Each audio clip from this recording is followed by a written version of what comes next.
तर नमस्कार मित्रांनो, मी तुमचा कार्तिक ब्लॉगर 72. आज आपल्या बागेला 60 दिवस कंप्लीट झाले होते. आता खत सोडायचं होतं बघा. त्याच्यामुळे बघा अगोदर कॅमेरा लावून घेतलं आणि काव काव काव काव काव काव ज्या आईला सांडलं बघा हे.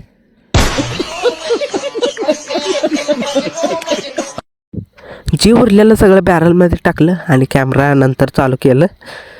तर असू द्या. आणि आपलं यूट्यूब चॅनल बी आहे, त्याच्यावर बी जाऊन बघा आणि चॅनलला सबस्क्राईब करा.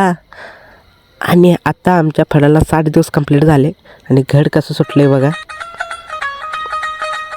आता खात आलं आहे बघा. हे असं चेक करायचं. आणि आमच्या घरातल्याने गवत गोळा करायला पाठवलं आहे बघा, थंडीत शेकायला पाहिजे की हो. हे बघा असं इकडं तिकडं. तर बघा सगळं गोळा करून आहे बघा, सांच्याला शेका येते म्हणून आहे ना घेतलेलं. तर आजच्या ब्लॉगमध्ये एवढंच. भेटूया पुढच्या ब्लॉग.